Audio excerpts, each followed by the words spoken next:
Bismillahirrahmanirrahim. Assalamualaikum warahmatullahi wabarakatuh.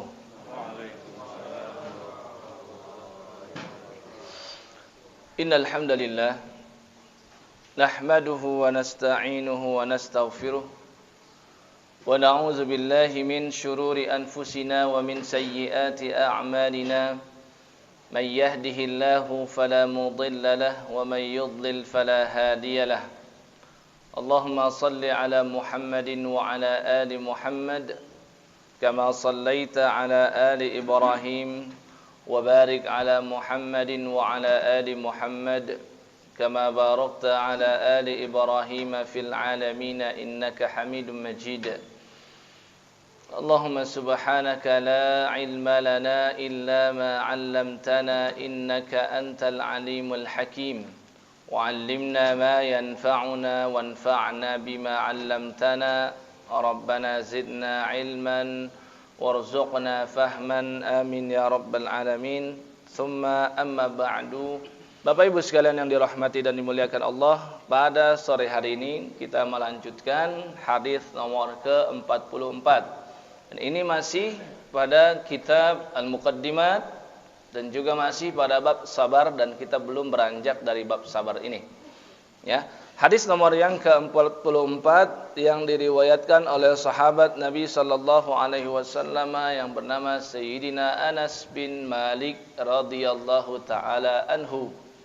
Ya, sudah banyak kita ceritakan tentang beliau. Beliaulah di antara sahabat Nabi yang paling lama membersamai Nabi sallallahu alaihi wasallam.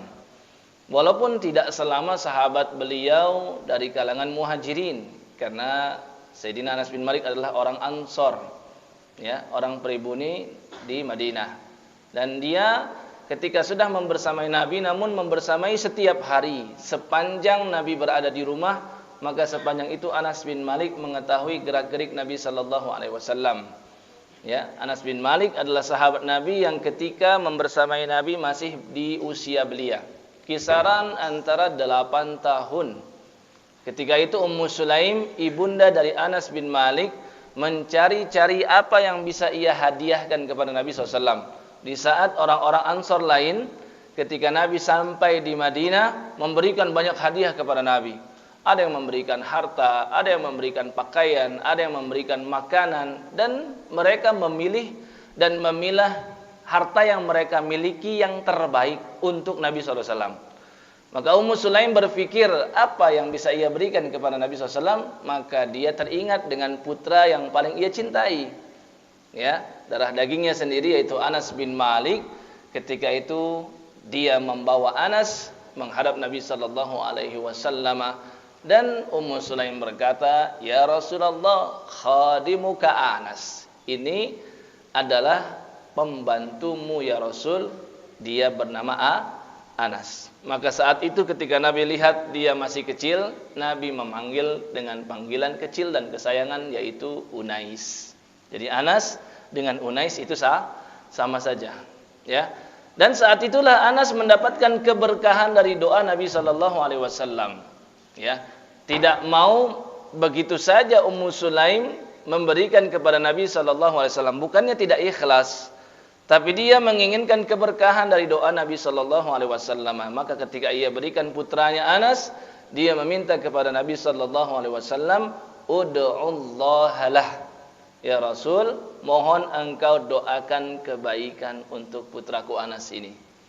Maka berlakulah sabda Nabi sallallahu alaihi wasallam dan doa beliau yang mustajab, yang beliau sampaikan langsung naik ke atas langit dan Allah kabulkan, yaitu doanya, "Allahumma aktsir malah wa waladah wa barik fima a'taitah." Yang artinya, ya Allah, ya, Allahumma aktsir malah, ya Allah, perbanyaklah hartanya Anas ini kelak. Wa waladah, dan perbanyaklah anak serta keturunannya kelak. Wa barik fima a'taitah, dan mohon agar engkau berkahi segala yang engkau berikan atau karuniai untuk si Anas ini. Maka betul, ya, doa tersebut mustajab. Anas bin Malik termasuk sahabat yang wafat di akhir-akhir. Di zaman tabi'in barulah Anas bin Malik wafat dan kisaran umur 129 tahun. Ya, dan putra, putri maupun anak cucunya sudah begitu banyak, dan beliau mengatakan, aku termasuk di antara orang yang paling kaya di antara sahabat-sahabat Ansor. Inilah keberkahan dari doa Nabi Muhammad sallallahu alaihi wasallam. Anas bin Malik bercerita, ini hadisnya panjang, Pak. Jadi saya ceritakan saja ya secara mudah dan secara ringkas terjemahannya saja. Dia cerita bahwasannya Abu Talha ini adalah ayah tirinya Anas. Ya. Jadi Anas punya ibu namanya Ummu Sulaim. Sebagian para ulama berbeda pendapat nama aslinya. Ada yang mengatakan namanya adalah Sahlah, ada yang mengatakan ibunda Anas bernama Rumaysa, ada yang mengatakan Humaysa. Karena Nabi sallallahu alaihi wasallam itu ketika Isra dan Mi'raj, beliau melihat beberapa sahabatnya itu masuk ke dalam surga, dan itu sebagai bentuk jaminan dari Allah sahabat yang disaksikan Nabi termasuk yang ahli surga. Di antara Nabi sallallahu alaihi wasallam menyaksikan istana Sayyidina Umar ibn al-Khattab beserta dengan bidadari yang sudah disediakan untuk Umar. Di situ Nabi saksikan ada bidadari berada di dekat air, maka Nabi bertanya, ini punya siapa istana ini? Maka bidadari tersebut menjawab, ini punyanya Umar. Setelah mengetahui ini punya Umar, maka Nabi segera pergi. Kenapa? Karena Nabi tahu Umar itu tipe orang yang cemburuan. Ya. Jadi gitu, Pak. Nabi itu tetap menghargai dan menghormati ya para sahabatnya. Padahal kan kalau Nabi mau, bisa saja beliau berdalih, aku kan Nabimu wahai Umar. Ya, aku adalah menantumu wahai Umar. Kan begitu, bisa saja kan mengatakan demikian. Karena kedekatan Nabi dengan Umar. Dan Nabi memiliki istri yaitu Hafsah, dan Hafsah adalah putrinya Umar, sehingga status Umar adalah mertua dan Nabi adalah menantu. Namun Nabi banyak pergi, dan ketika dikisahkan Sayyidina Umar mendengar, maka Sayyidina Umar menangis dan berkata, bi abi ummi, ya, demi bapak dan ibuku sebagai tebusanmu wahai Nabi sallallahu alaihi wasallam, a'alaika aghar, bagaimana mungkin aku bisa cemburu kepadamu, kata Umar begitu kepada Nabi sallallahu alaihi wasallam. Terus Nabi juga pernah menyaksikan ya terompah atau sandalnya Bilal bin Rabah, ya, ketukan-ketukan sandalnya Nabi dengar ternyata itu adalah miliknya Bilal. Maka Nabi tanya kepada Sayyidina Bilal, apa yang menyebabkan terompahmu sudah lebih dahulu masuk ke dalam surga, ya, sebelum dirimu, bahkan sebagian riwayat menyebutkan sebelum aku, ya, karena kan Nabi datang di situ sudah ada, ya. Maka di situ ceritakan oleh Sayyidina Bilal, mungkin dikarenakan kebiasaan salat sunnah wudu yang aku lakukan. Tidaklah aku mengambil air wudu, melainkan setelah itu aku membaca doa wudu dan juga salat sunnah 2 rakaat. Biasa dikenal dengan salat sunnah wudu. Ya. Kemudian Nabi juga ceritakan ada seorang wanita masuk ke dalam surga, namanya Humaysa. Dalam riwayat lain namanya Rumaysa binti Milhan. Ya. Dalam riwayat lain, Imra'atu Abi Talha, dia istrinya Abu Talha. Nah, ini yang sekarang sedang diceritakan oleh Anas. Jadi Anas menceritakan tentang ibu kandung dengan ayah tiri beliau. Nah, namanya tadi Ummu Sulaim. Ya, Rumaysa atau Ghumaysa atau Ummu Sulaim itu sama. Anas ceritakan bahwasannya Ummu Sulaim setelah menikah dengan Abu Talha. Jadi Abu Talha itu laki-laki lain, ayah tirinya Anas. Dulu Ummu Sulaim menikah dengan Malik bin An-Nadhr, itu ayah kandungnya Anas. Tapi ketika Ummu Sulaim mendengar Islam dan dia masuk Islam, dia ajak suaminya, tapi suaminya malah marah, gak mau masuk Islam.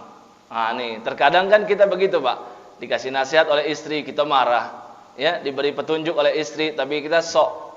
Ya, kita merasa sombong, lebih hebat dari istri. Nah, begitu juga dengan Ummu Sulaim, mengajak masuk Islam suaminya Malik bin An-Nadhr, tapi Malik malah marah dan mangkat, dia pergi, ya, meninggalkan si Ummu Sulaim ini dan wafat dia di sana dalam kondisi kafir.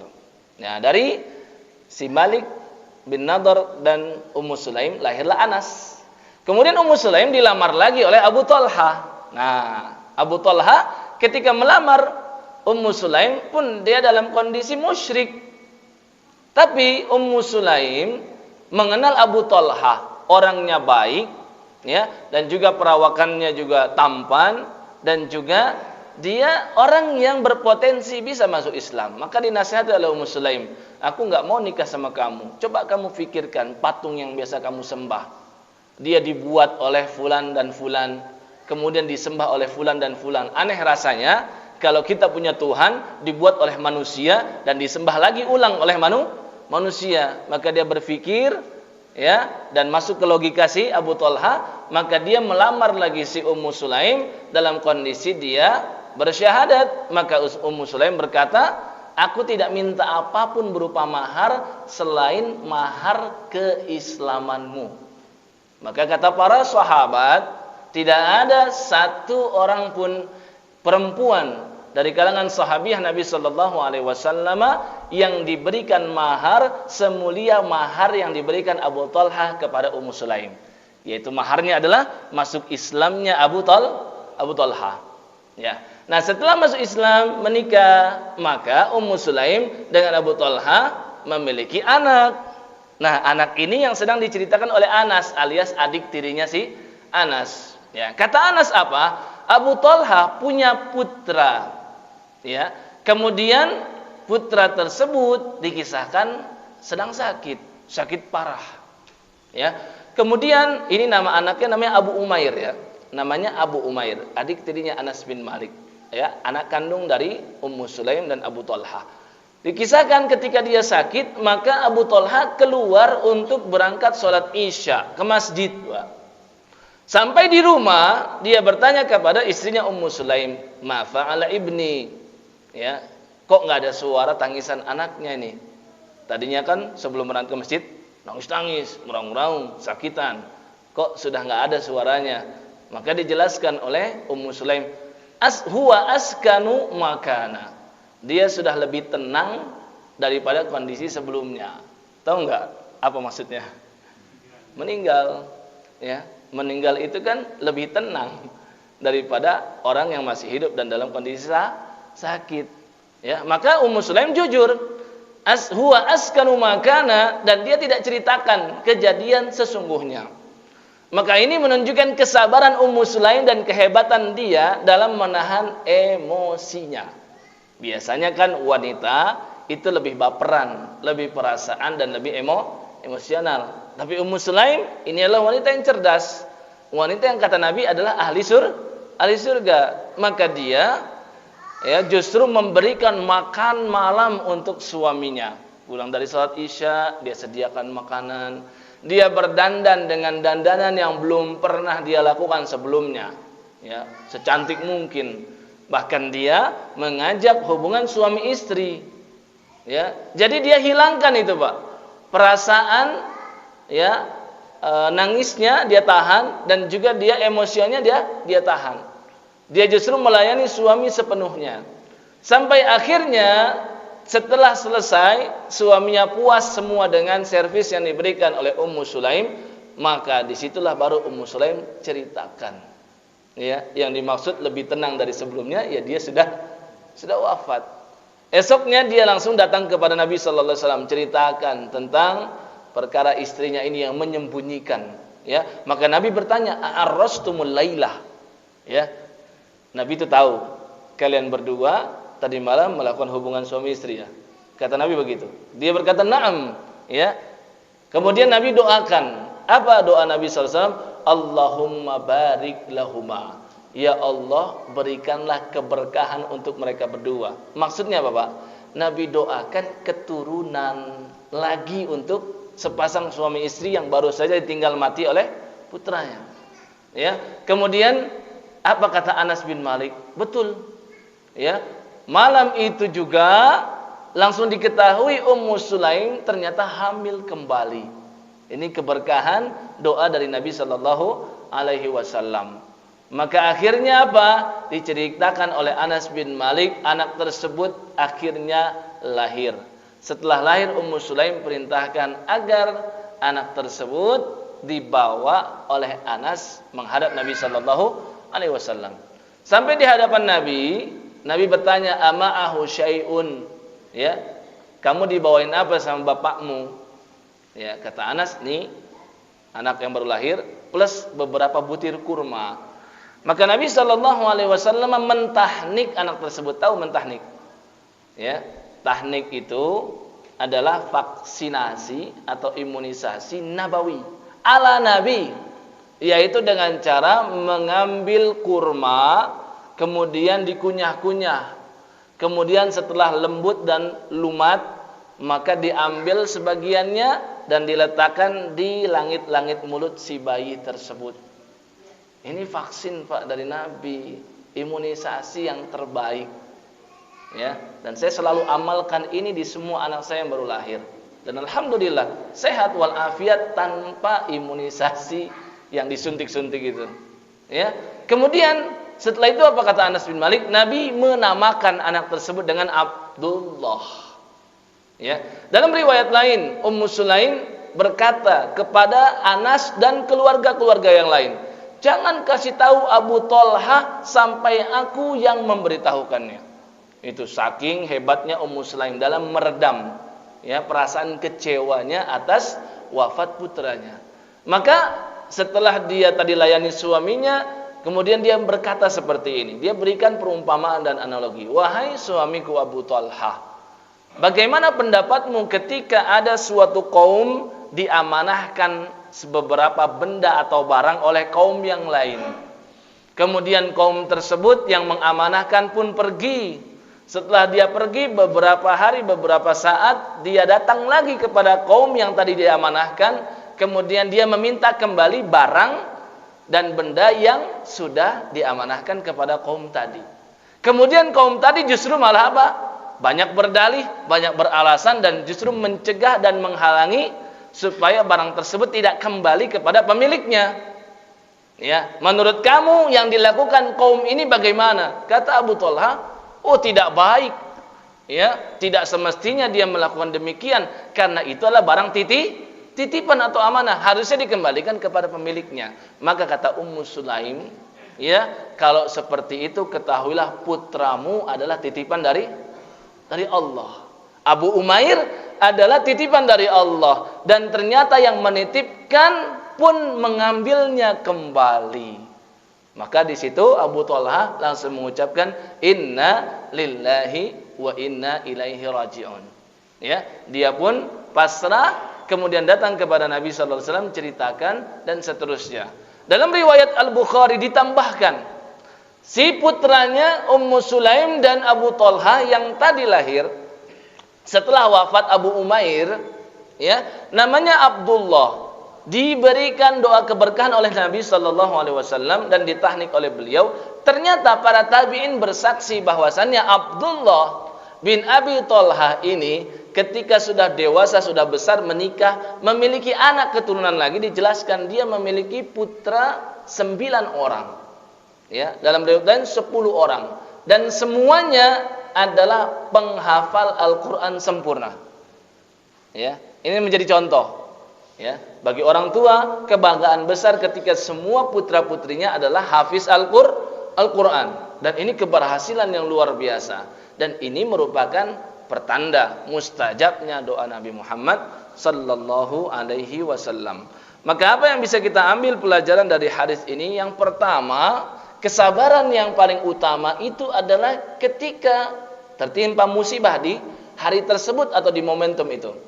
Ya, dalam kata lain ketika di benturan dan awal yang pertama.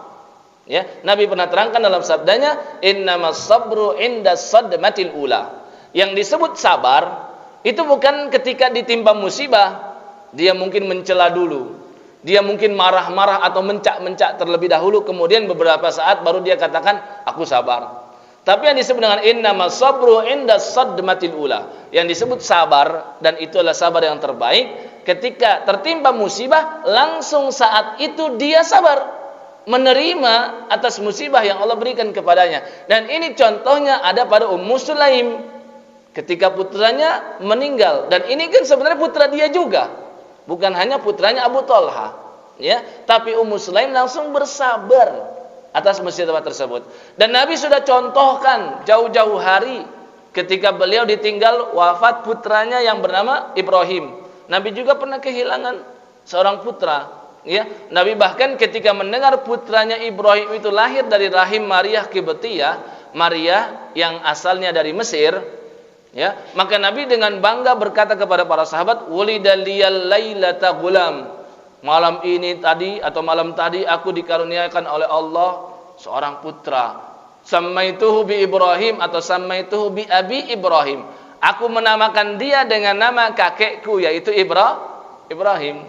Ya kan? Karena Nabi Muhammad SAW silsilahnya bersambung kepada Nabi Ibrahim. Ya, maka nggak lama, dijelaskan nggak sampai 2 tahun, ternyata Ibrahim tersebut wafat.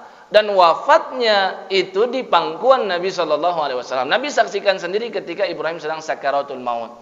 Dan ketika itu Nabi tidak marah, ketika itu Nabi tidak mencak-mencak, ketika itu Nabi tidak meraung-raung. Justru Nabi SAW hanya sekedar berkata, "Innal aina tadma wal qalba yahzan." Sesungguhnya mata itu boleh menangis, wal qalba yahzan, hati juga boleh bersedih. Tapi apa? Wala naqulu illa bima yurdi rabbana. Kita tidak boleh berucap kecuali dengan ucapan yang bisa menjadikan Allah ridho kepada kita. Ya, yaitu apa kata beliau, wa inna li firaqika ya Ibrahim lamahzunun. Kami betul-betul sangat bersedih atas kepergianmu wahai Ibrahim. Nabi pernah merasakan hal itu. Ya, ada seorang sahabiah juga, ya, ketika dia mengajak suaminya berperang, kemudian mengajak kakaknya atau saudaranya berperang, dan mengajak ayahnya berperang di jalan Allah. Beberapa kerabatnya berada di medan perang dan wanita tersebut berada di rumah.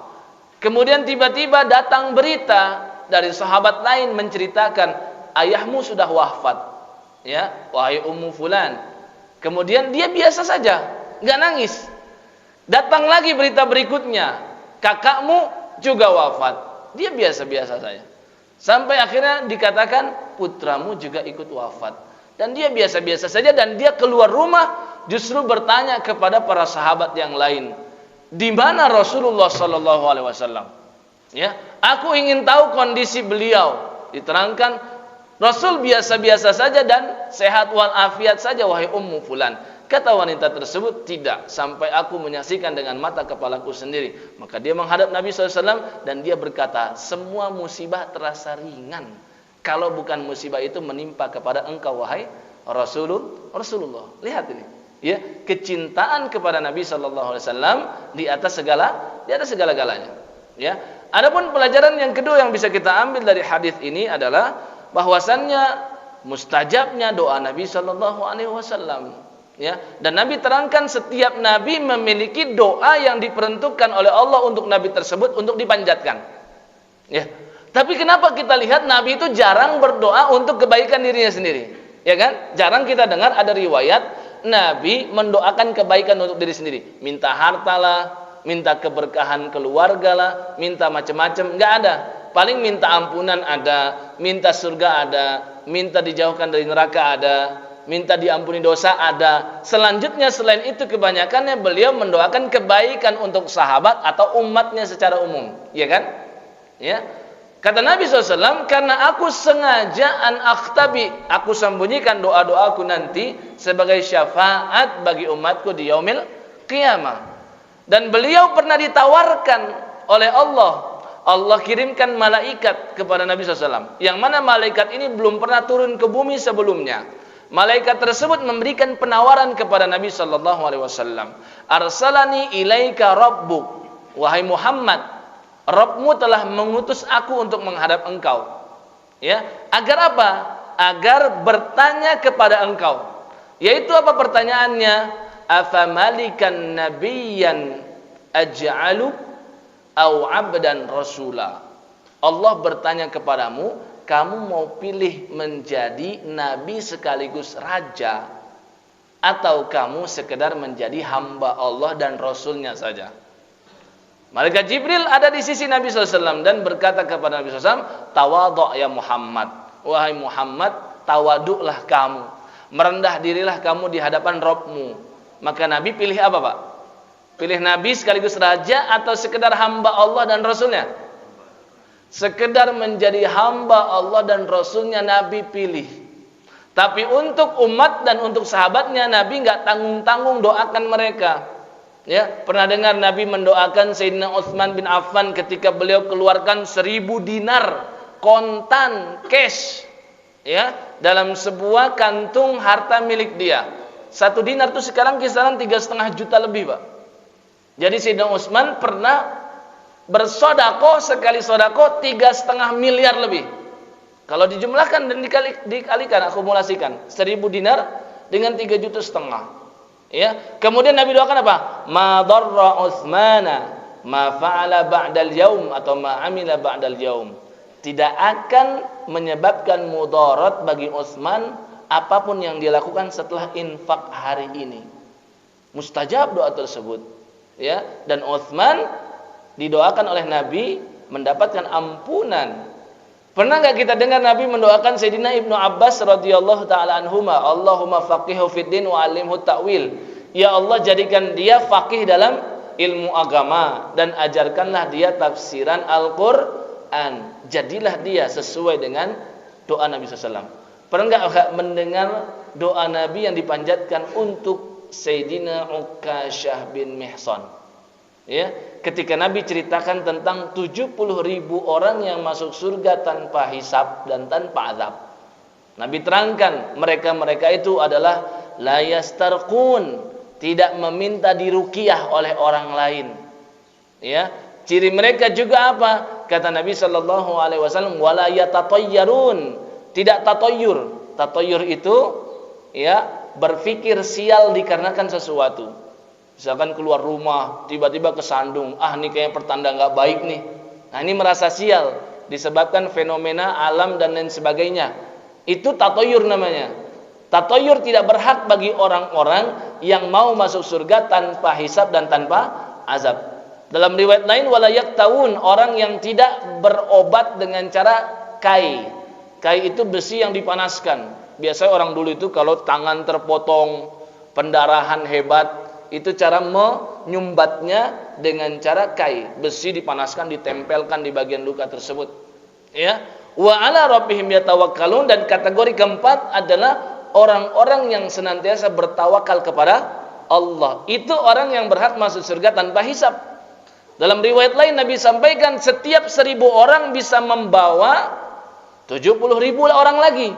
Sehingga kalau dijumlahkan sekitar 4.900.000 orang yang masuk surga tanpa hisab. Nabi terangkan itu, sahabat Ukasyah langsung berdiri dan berkata, "Ya Rasulullah, ya ud'ullaha li an yaj'alani minhum." Mohon engkau berdoa kepada Allah supaya aku termasuk di antara yang masuk surga tanpa hisab. Maka Nabi berdoa dan berkata, "Anta minhum." Kamu termasuk di antara orang yang masuk surga tanpa hisab. Itu keberkahan doa Nabi Muhammad sallallahu alaihi wasallam. Ya, maka ketika Nabi doakan tadi, ya, yang akan dilahirkan kelak oleh Ummu Sulaim, yaitu dengan Allahumma barik lahuma, maka betul yang lahir adalah anak yang soleh yang bernama Abdullah. Dan yang terakhir, hadis ini menunjukkan keutamaan nama Abdullah.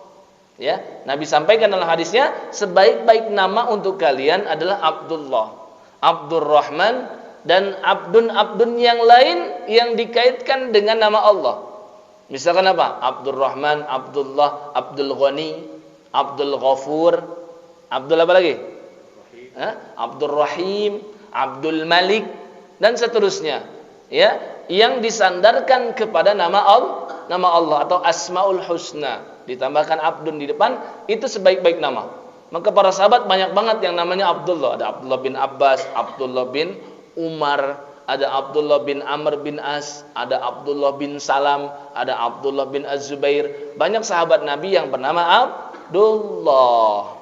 Ya, maka kalau ingin memilih nama untuk anak-anaknya, hendaklah dia menamakan dengan Abdullah atau hamba Allah dengan Asmaul Husna yang lain. Itu yang bisa kita ambil pelajaran dari hadis nomor ke-44 kali ini.